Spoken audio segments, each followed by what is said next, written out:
Welcome to the first Tribe gathering of 2024.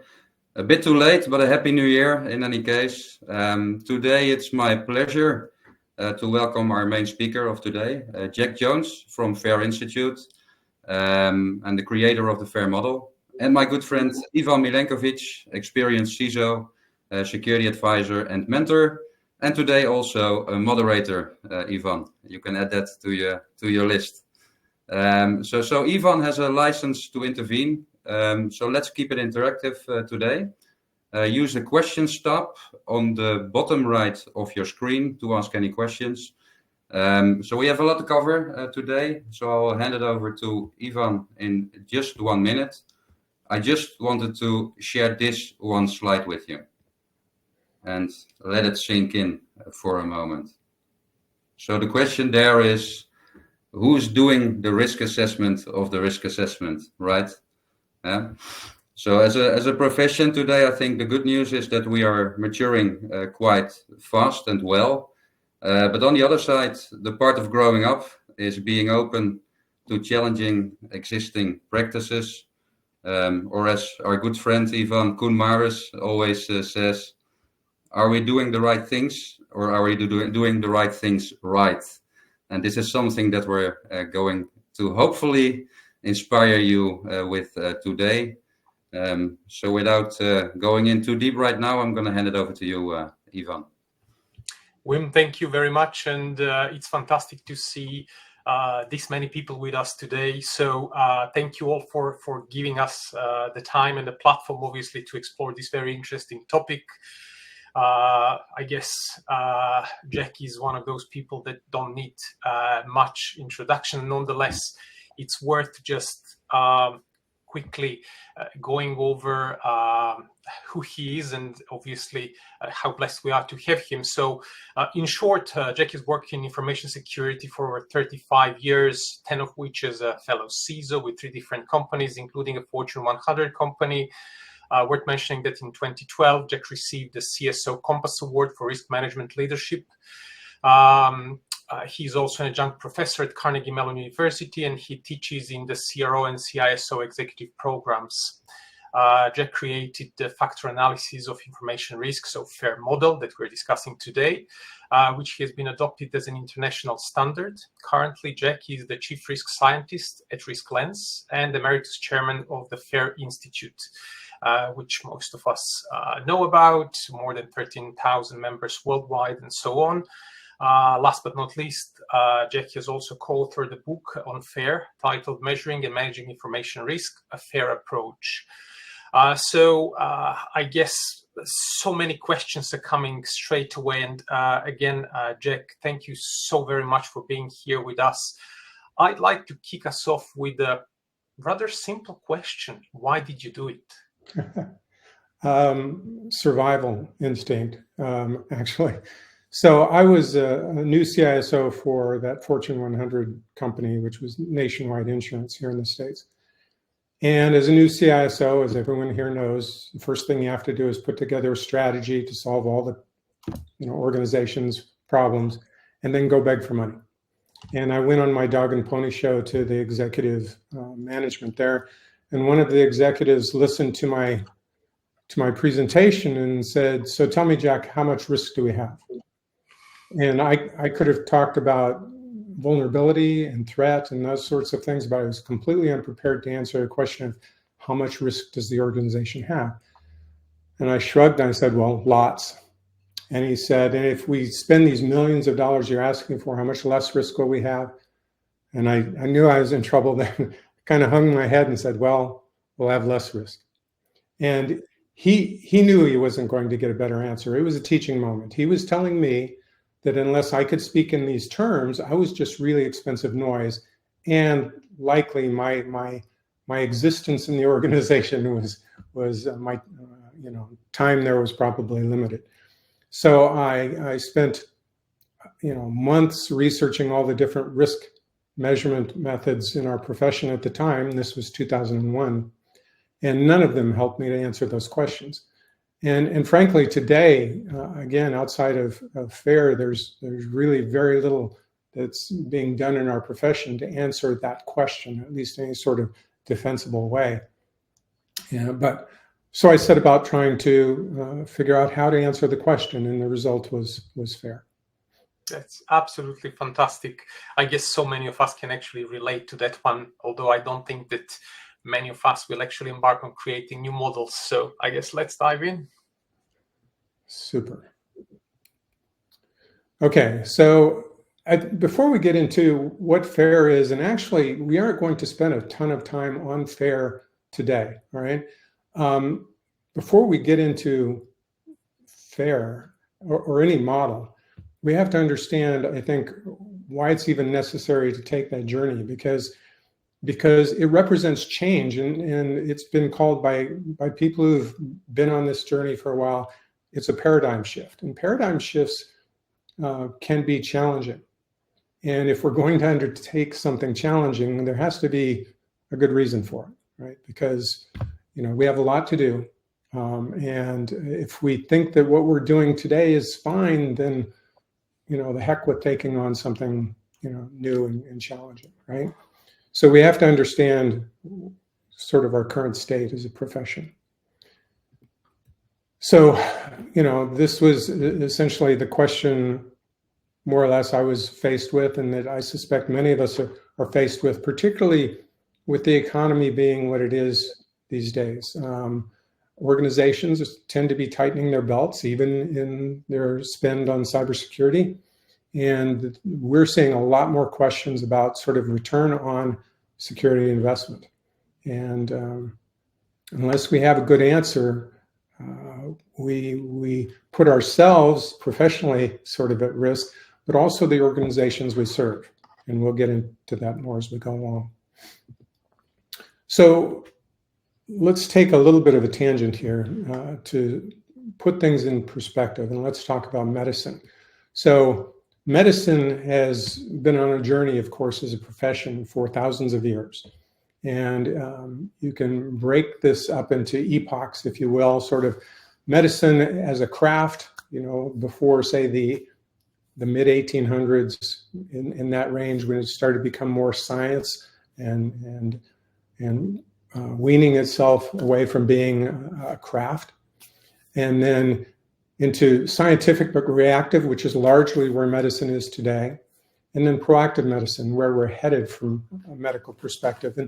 And these are important because this understanding this sort of from this big picture allows us to characterize other professions in a similar fashion, right? So we can see here medicine as craft, scientific but reactive, and even that scientific but reactive improved our lifespan significantly, you know, roughly doubled it.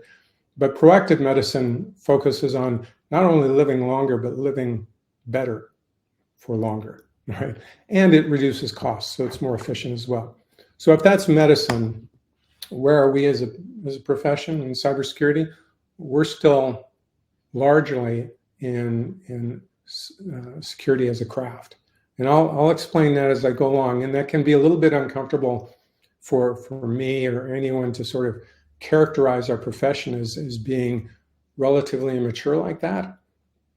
But again, I'll substantiate that here in the next few minutes, and hopefully it'll make sense then. But I think one of the challenges we face in that regard is we have all these cool technologies. So doesn't that mean we're, you know, further along on this journey of maturing? And the fact is, no, you know, the tools you use are very different from sort of your understanding and sort of fundamental treatment of your problem space, which is what we're talking about here. So let's look at this a little more closely. You know, our problem space is profoundly complex. We have, it's dynamic, it's always changing, and we have limited resources, which means we have to prioritize well. If we don't prioritize well, and this comes back to that slide that, you know, Wim showed earlier about what if your greatest risk is how you're measuring risk, right? And think about it, all prioritization is based on comparisons, and all comparisons are based on some form of measurement. So it comes down to measurement, you know, how well we prioritize. And if we don't do it well, then we waste resources, we don't focus on the things that matter most, and we aren't choosing cost-effective solutions. And the logical implication is if our measurements aren't good, our priorities won't be either.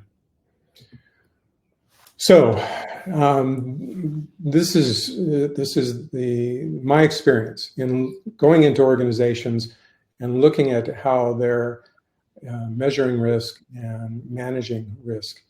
And 70 to 90% of the high-risk things in organizations aren't high risk. And this has been true in every organization I've gone into over the last 5 or 10 years. And the second statement there, a lot of organizations these days, identify their top risks. And no organization I've been into has even come close to getting that right. In fact, more often than not, their top 10 risks don't contain a single one of their actual top risks. Right? So these two data points by themselves, and again, I haven't been in every organization. I'm sure there are exceptions, but I've been in enough organizations to feel confident that this is, in fact, representative of common conditions in organizations. And if this is, in fact, true, then we aren't focusing on the things that matter most, and we aren't applying our resources cost effectively, which is a gift to the bad actors. They have advantages we can't do anything about, right? They get to choose their targets and their timing and their techniques and all that. And there's not always a lot we can do about that. But when we hand to them on a silver platter the fact that we aren't prioritizing well, that's a gift, pure and simple. And it's not a gift we can continue to give, right? When I look at the postmortems of major breaches, it's just riddled with examples of failure to focus and prioritize effectively. So yeah, I stand by the statement in terms of where we are from a maturity perspective, but let me go a little further with other examples to help us really understand maybe a little more specifically what's going on and maybe isn't working as well as it could. So, we can take two security-related findings like this, and this comes from an organization I worked in, and both of these were qualitatively rated high risk. And the question, of course, then is, well, we have to prioritize stuff. So which of these is more important?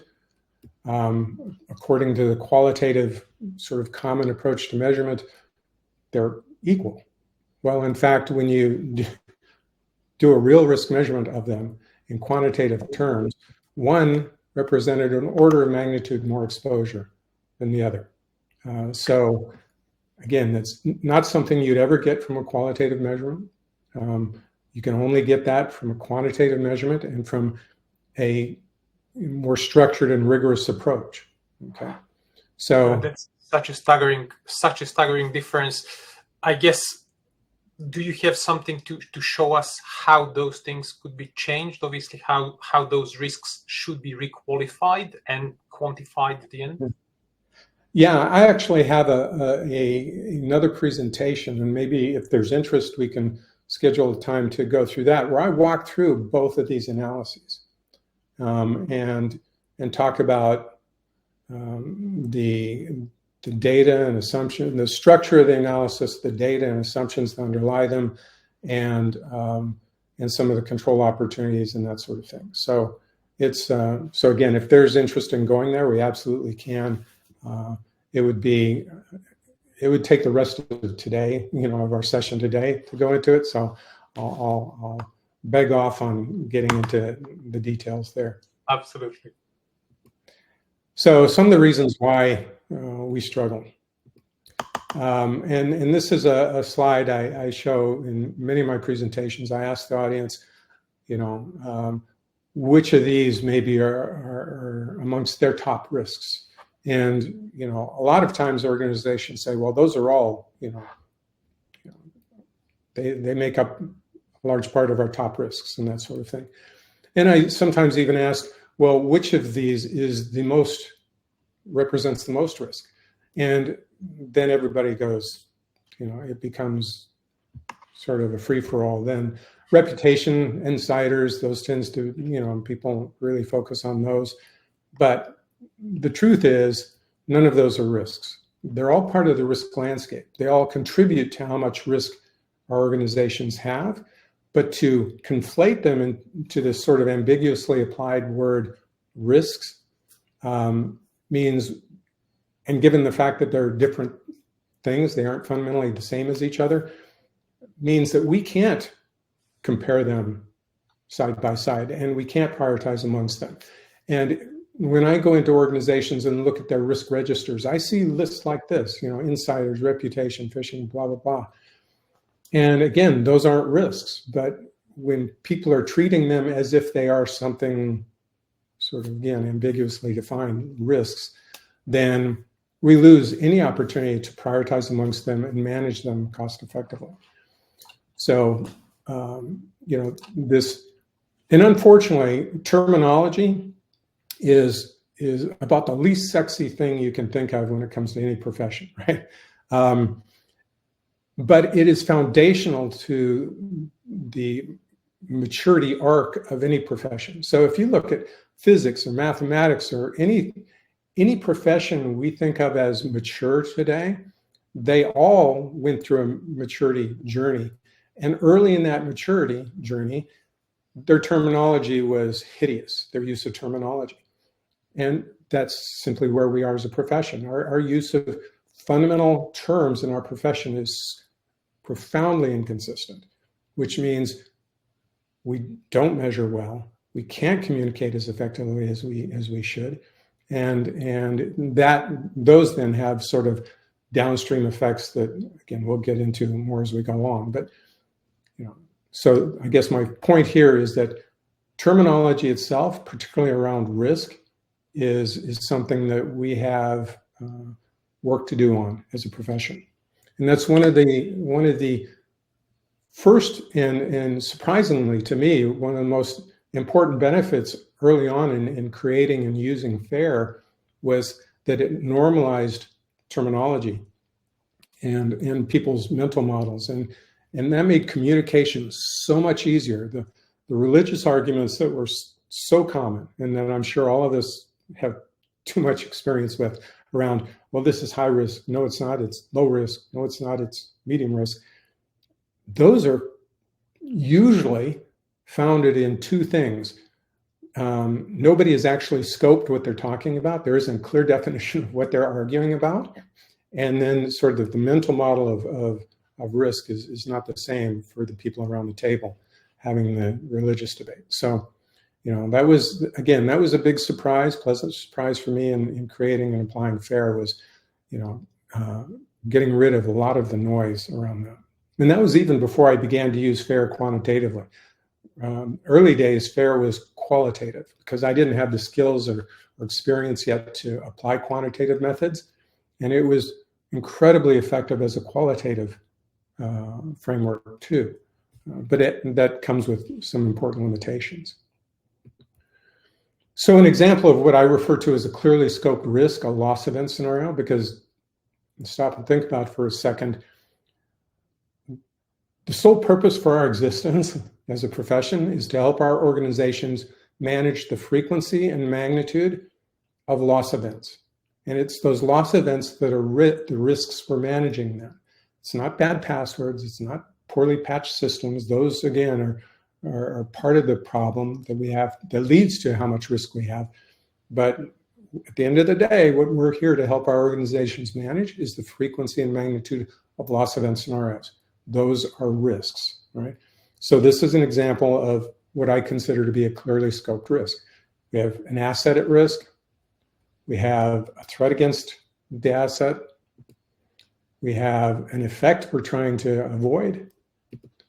We have methods being applied, and we have some vector, right? Given this sort of definition, I'm now in a position to begin looking for data and asking questions and actually measuring this problem.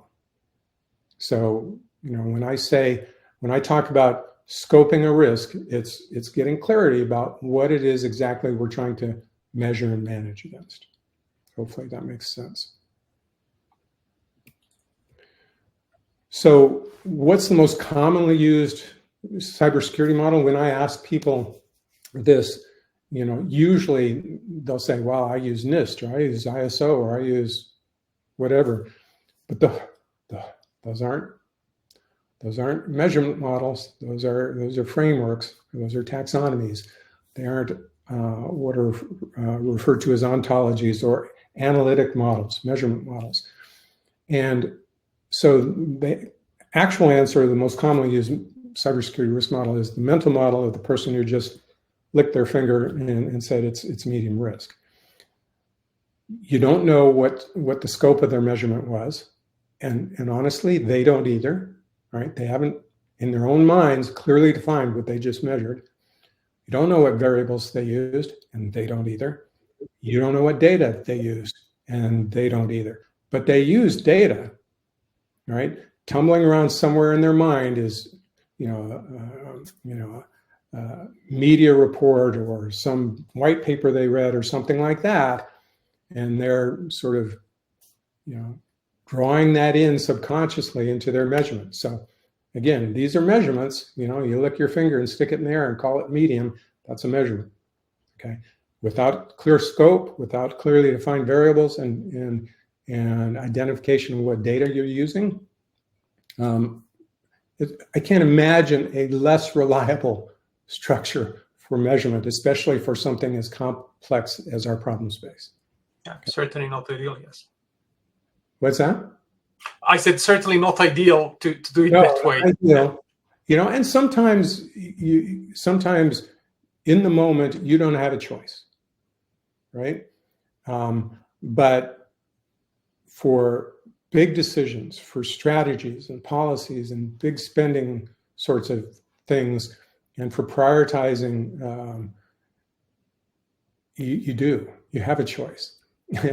And relying on the wet finger in there, again, is not a recipe for success in our problem space. And I know people talk about, there's this perception out there that FAIR is complex. And that's absolutely true. It is more complex than this, okay? But our problem space is complex. And we can wish it wasn't complex, but it is. And as long as we are oversimplifying our problem space, we are never going to get it right. And the bad guys are going to continue to eat our lunch, right? So again, it can be uncomfortable to both recognize that what we're doing really isn't very effective from a risk measurement and prioritization perspective. That doesn't feel good. It didn't feel good to me as I was creating FAIR. I was constantly running into instances where I was realizing, man, I've been doing this wrong all along, and that didn't feel good. But the idea of continuing to do it poorly felt worse. So I just got used to realizing I had a lot to learn. And so at any rate, the common approach is not doing us any favors. And we have some cybersecurity models out there that are formally defined that are problematic in some fairly serious ways. So we'll look at one of them here. And we're just looking at the likelihood side of this model. It has a magnitude side, which also is broken in some important ways, but we'll just look at this half. And you have the likelihood of an attack and the likelihood of the attack, if it occurs, being successful. So what value, what qualitative value should go in that box in the matrix? When I ask audiences this, invariably the answer is high, right? They're sort of averaging moderate and very high, okay? And that's in fact what this model does too. But if we change those from words to numbers, 50% likelihood of an attack, 100% likelihood of the attack being successful, well, the result is 50%. And you can't, the thing to recognize here is the overall likelihood of a loss event happening can't be greater than the likelihood of the attack itself. So no value in that row can be higher than 50%, right? that would violate fundamental laws of probability as they exist in our universe, right? But in this model, the word that they have in that matrix there is high. So they said, no, in fact, you can have an overall likelihood of loss greater than the likelihood of the attack in the first place, right? So again, that's fundamentally flawed. It is inflating the statement of risk. It's an inaccurate risk measurement. And they got it wrong in those cells as well. And in fact, if you analyze each of the cells in this quantitatively, you'll see that 2/3 of them they got wrong, okay? And this is NIST 800-30, National Institute of Science and Technology in the United States. It is actually a standard. That's just fascinating. Yeah. It is, yeah. And here's the thing. When I saw this model the first time I saw it, I recognized their mistake immediately. And the reason I did is because when I first developed FAIR, before it was quantitative, it was qualitative, I made the exact same mistake. It's incredibly easy to make this kind of mistake when you're working qualitatively. You're not really inspecting things or thinking about things in a sort of formal, meaningful way, typically with qualitative approaches.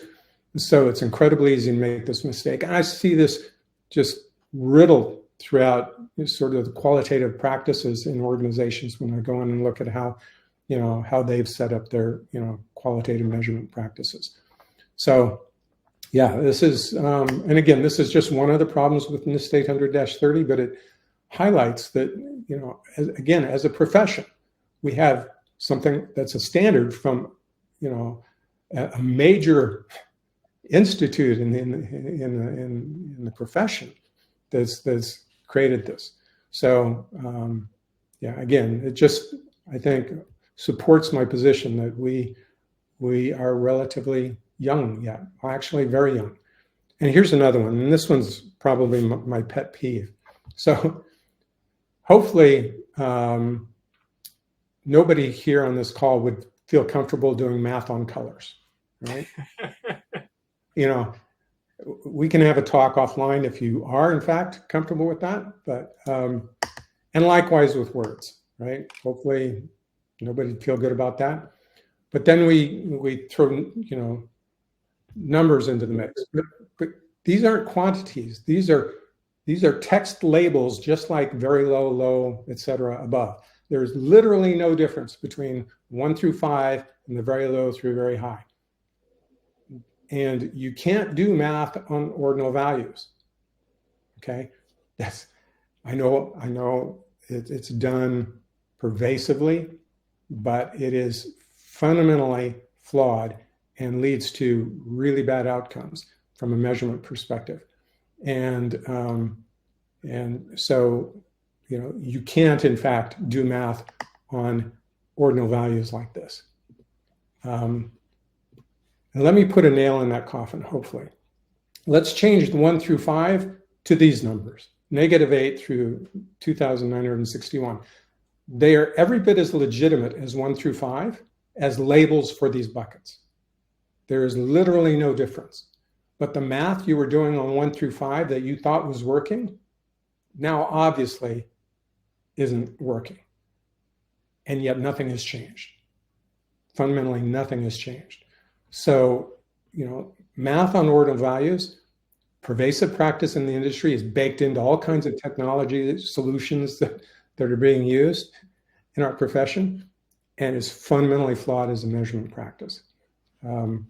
So, again, just further evidence that we have some work to do. Okay, so yes, we are a very young profession in a very complex problem space. And that's nothing to feel bad about. I mean, it is what it is. And in fact, I think the way I look at it is it means we're in a incredibly important point in our time as a profession where we can, having recognized this, we can make dramatic improvements much more quickly than if we just assume that what we're doing is working decently, right? But by recognizing some of the opportunities for improvement, we can make changes more quickly, evolve much more rapidly as a profession, and really begin to more fully provide the value that our profession has to provide.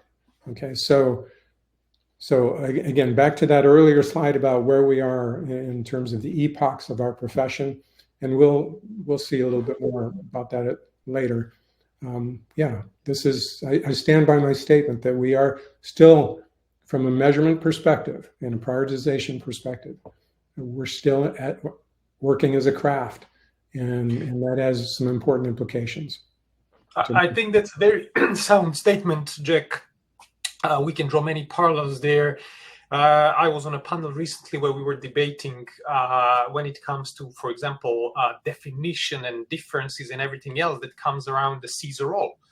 And, you know, just putting some parallels there, how well defined today CISO role is, and when you look at all of the variety of things that you find versus, for example, you know, a CFO, and obviously everything that's associated with a CFO role and finance in general, where many things are, well, fair to say, pretty well defined. And when we talk about financial aspects of an organization, people do tend to know what they're doing. It comes down to all of those things that you already mentioned: well-defined, you know, terms, well entrenched ways of doing it, well understood ways of doing it, common references across, and so on and so forth.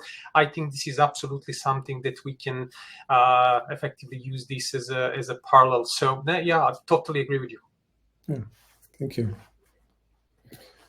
Okay, so FAIR is this model, and it's really, first and foremost, think of it as a framework for critical thinking. Again, our problem space is complex.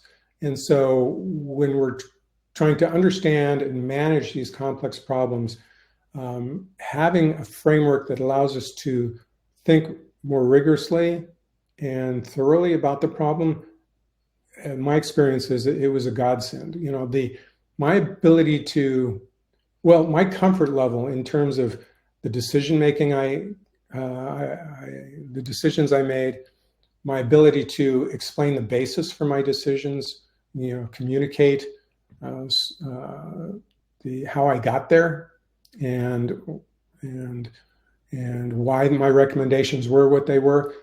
It transformed. It was just night and day different. And one of the things I found was that executives, business executives that had always just hated information security because they felt like it was, you know, this black box where you threw money in and you weren't sure what you ever got out of it. And it was always in the way of doing business the way you wanted to do business and those sorts of things. They actually became advocates for us because we could show our homework. We could have good, rational, clear discussions about, you know, the challenges we were wrestling with, the recommendations we were making, those sorts of things. That didn't mean that they always did what we thought they should do, but they were making well-informed decisions, and they were finally able to make sort of the trade-offs that are part and parcel of being an executive or manager in any organization. You're having to make trade-offs. You don't get to do everything. And now they were making business decisions that were informed by, you know, risk statements and conclusions that they understood or that they trusted. And that was, you know, that was transformative for me as a CISO and for the organizations where I worked. So again, you know, don't get wrapped up in thinking about FAIR first as quantification. That's icing on the cake. Yes, we get to do quantification because we're approaching this in this fashion with this kind of framework and these methods, but that isn't the purpose. The purpose isn't quantification. The purpose is making better informed decisions, prioritizing more effectively, applying our resources more effectively. That's why we do it. And so, you know, the whole quantification thing just allows us to do that better. So the FAIR model is this, you know, if you have a background in statistics, you might look at that and go, oh, that looks like a Bayesian network. Well, that's because that was an inspiration for me in creating this.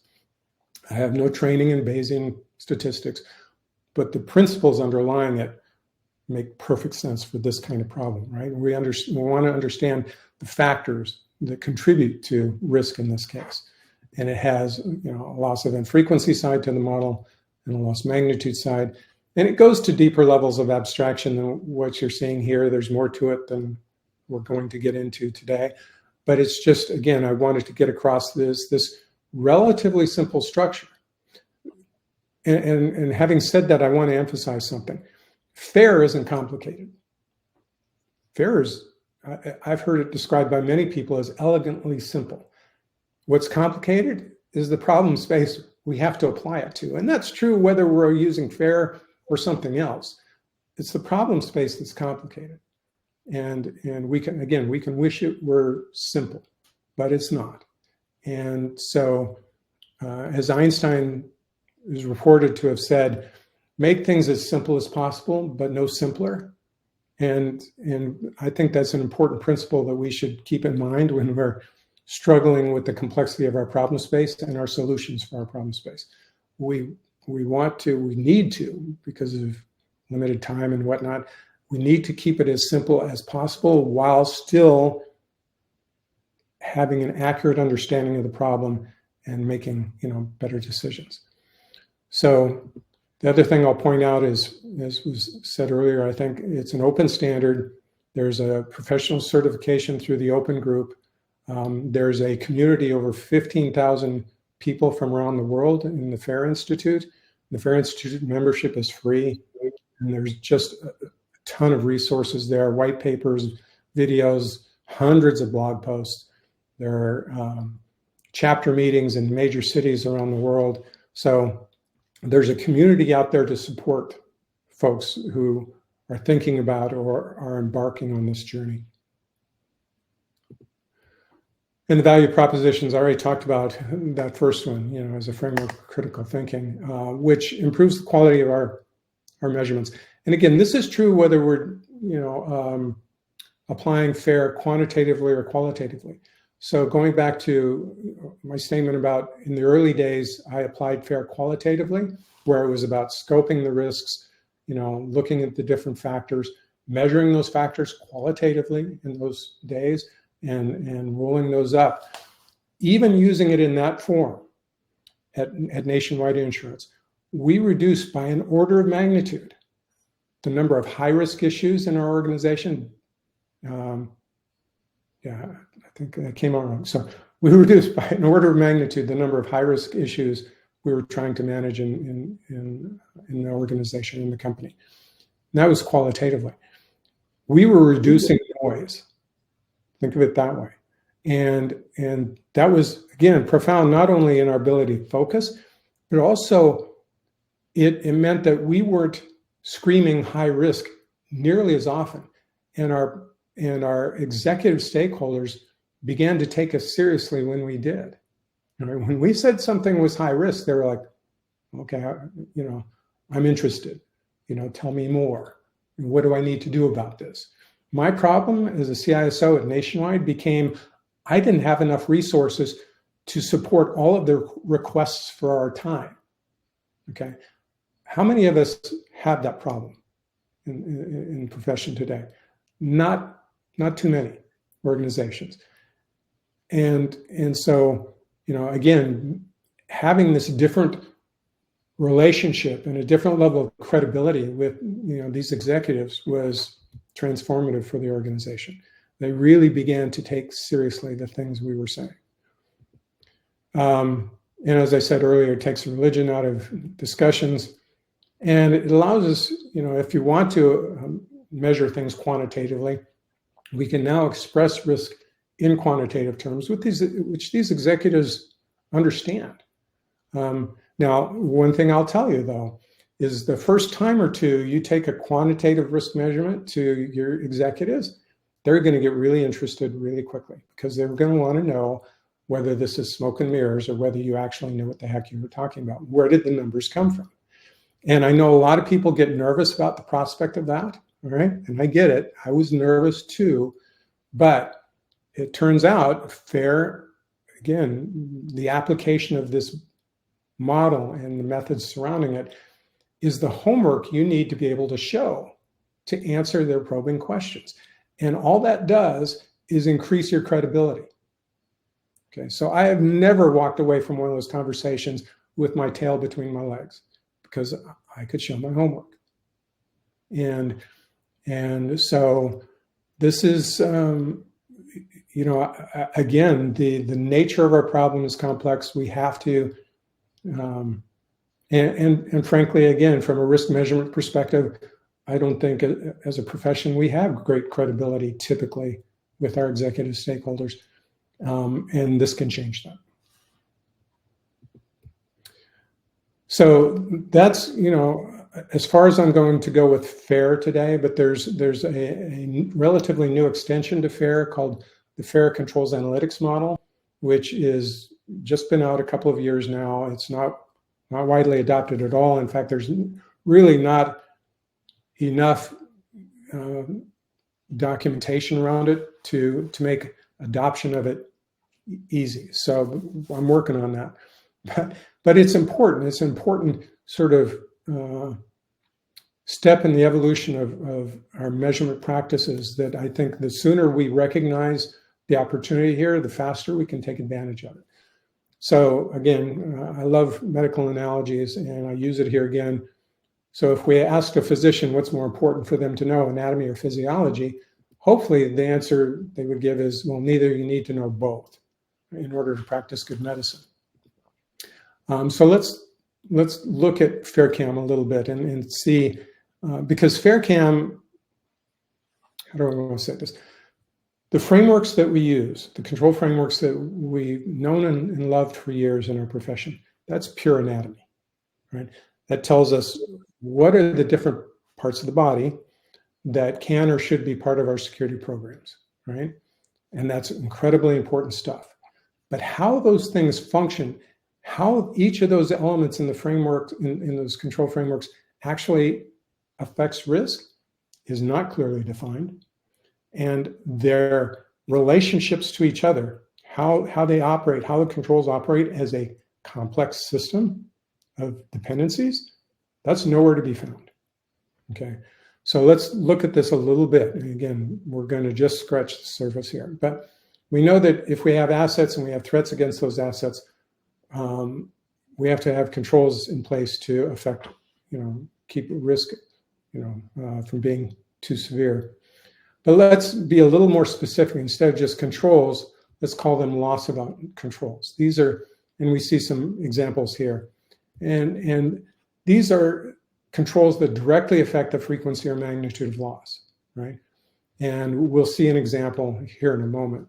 But that is what I refer to as a functional domain. There are these functions that underlie loss of controls, and we'll see that here in a couple of minutes, that directly affect the frequency or magnitude of loss.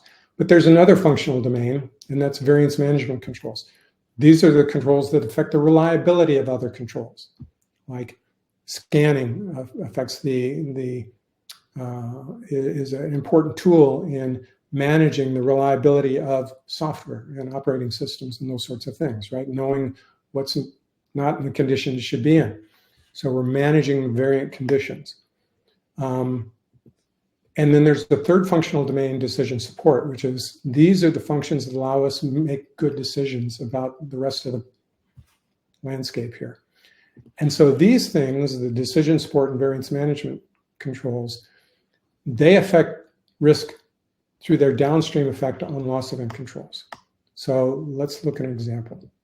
Let's say we're worried about ransomware via a phishing attack. Okay. Personnel are an important resistive control, right? They get a social engineering attack, a phishing email, and if they recognize it's illegitimate, then they don't click on it. They have resisted the attack, right? They are a loss of control. But how effective they are is a function of the training, because those are decisions they're making about, do I click on this or not? So we look to decision support controls to help them make better decisions. So we have anti-phishing training. Well, the quality of our anti-phishing training is, at least in part, dependent on our threat intelligence. What are the techniques being used? If our threat intelligence is poor, then our training is going to be poor and our personnel aren't going to be as effective as they could be. And we find out how effective our personnel are and how effective the system of controls is working, if you will, through our anti-phishing testing down in variance management, right? So we see the relationships here. But the other thing we have to keep in mind as well, because this is a system, is that these other loss event controls that are relevant to ransomware too, they play, you know, a role in how much risk we face as well. So if these other controls, you know, anti-malware, et cetera, are in good enough shape, maybe we don't care whether our personnel are any good at recognizing phishing or not, right? Or at least it should affect how much we care, right? So in order to understand our loss exposure to this particular risk, you know, ransomware outage from a phishing attack, we have to understand this, you know, system of controls and their conditions and their relationships. And that is this physiological component of the controls landscape that we really haven't had in any sort of formal way. You know, those of us who have been in the business long enough, we have an intuition about this stuff, and sometimes the intuition is good. Many times it's not as good as it could be. And so this is, again, a framework for thinking about our problem space in a clearer, more effective manner, right? So that's controls analytics model. And so a natural question is, well, does this replace, you know, the control frameworks that we already have? And I sometimes I'll even hear the statement, we don't need another control framework. We've got all the control frameworks we ever need. We've got a lot of control frameworks. We haven't had controls physiology model before. So yeah, we do need this. So if we look at NIST-CSF, we can see those are the different NIST-CSF subcategories. They've been mapped to the functions in FairCam, and there are 25 functions in FairCam. And we see the models, the graphical depiction of the relationships between those functions for the loss event controls and variance management and decision support controls. And we can see here too, interestingly, how, you know, sort of the volume of mapping between NIST-CSF and these functions. We can see the functional areas that NIST-CSF seems to concentrate on and those that there isn't so much. And that isn't good or bad, but it's important information for us in terms of, well, maybe we need to supplement, if we've been relying on this CSF, maybe we need to supplement it in some fashion with another framework or just sort of a bespoke, you know, additions to it, if you will, for our organization to make sure that we don't have any gaps or weak areas. And then so bottom line here is FairCam doesn't replace the models that we know and love. It allows us to understand how the elements within those models or those frameworks affect risk, which means we can measure their effect empirically, which goes a long way towards cost effectively applying our resources in controls and being able to explain to others, you know, why this control and not that control.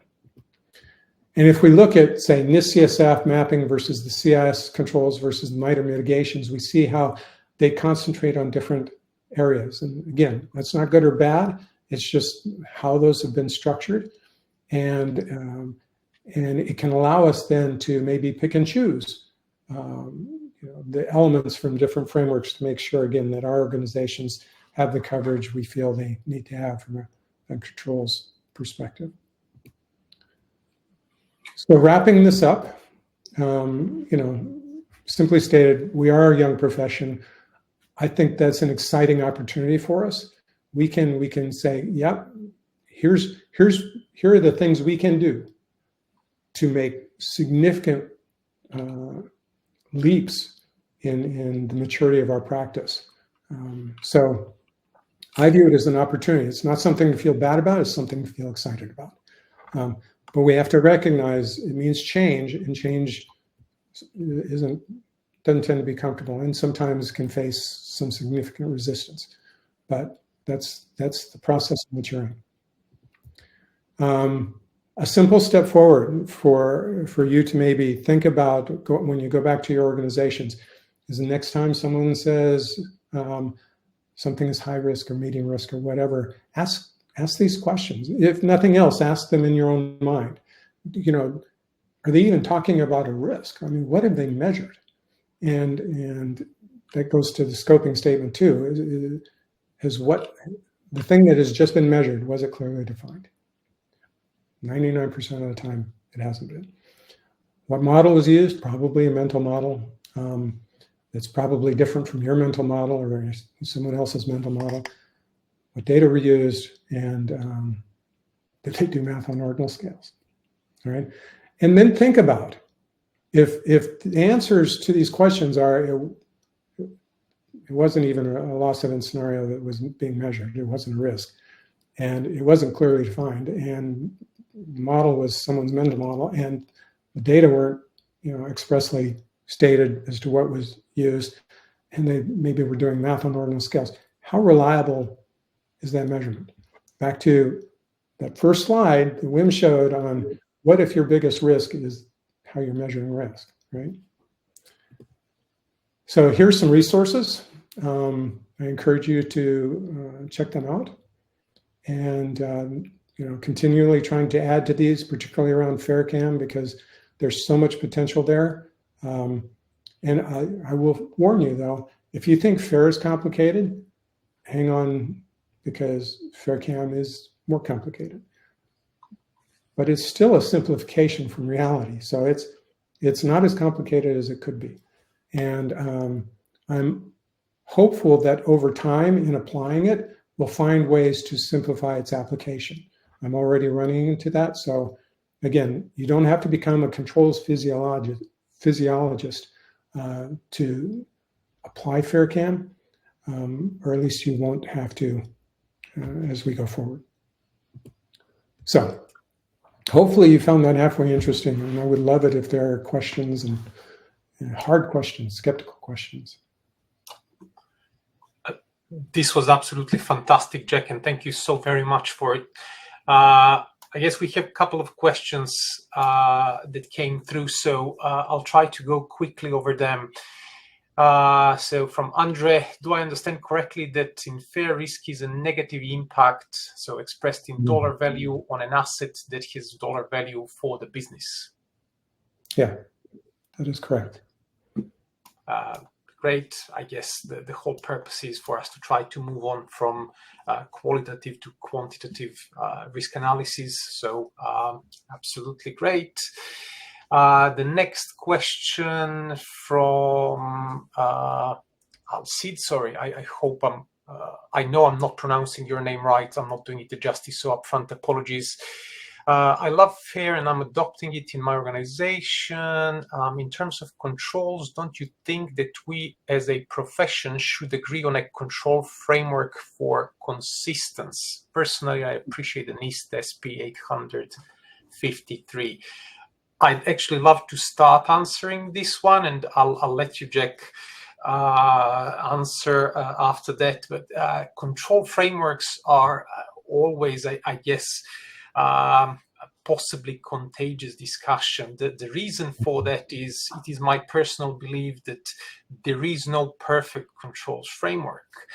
In my last position, what we embarked on, and rather successfully, was to actually devise a set of controls that were applicable to our specific environment, based on several frameworks that we used as the underpinnings, and it worked very well. I don't think that you can just pick and choose, and what someone put down in a framework is actually the perfect answer for any environment. That's impossible, and I guess this is where the FAIR cap come in as well. I don't know, Jack, if you have something to add to that. Yeah, so great question. And the approach you described is sort of pulling together from different frameworks what fits your organization's needs. I think is a very logical approach. What I'm in the midst of doing right now is creating yet another controls framework. So the challenge is the frameworks that we have, the 853s, the ISOs, these sorts of things, were not defined with an understanding of controls physiology, FAIRCAM. And as a result, that introduces some pretty significant, sometimes very subtle, but significant problems in those frameworks and their application from a measurement perspective. And so what I'm doing is I'm creating yet another framework of controls that is defined with FAIRCAM in mind, with controls physiology in mind. And so the definitions of those controls will be, what I'm aiming for them to be is much more succinct, clearer, less ambiguous, and it's not intended to be the perfect control framework, because as you said, I don't think such a thing will ever, in any sort of universal sense, will ever exist. What it's intended to be is useful, is maybe another resource as an organization picks and chooses from, but it will make application of FAIRCAM and risk measurements far easier because of the way it's defined. And I'm cautiously optimistic that people will find it refreshingly easy to use. So I'm hoping to publish that sometime in the next quarter or so through the FAIR Institute. And if there's interest again by the group, we could set up another session to go through that, where you guys could provide feedback and tell me where I'm screwing up with that. So that's in the works, and I really do believe that it can be used as a template too. So organizations that are pulling together their own sort of libraries, control libraries, can approach that in a little different manner than just say picking from 853 or picking from ISO. They might still want to pick from there, but they might also want to adjust what they've picked to be clear and more effective as a control description for measurement purposes. Thank you.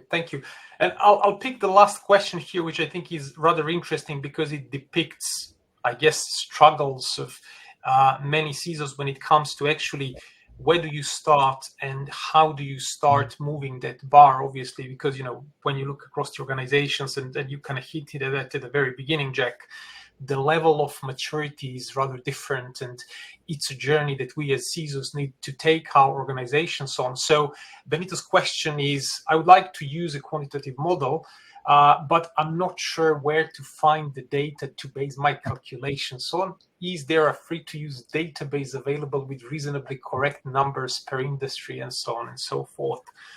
I'll let you start with that one. So great question, and I feel your pain.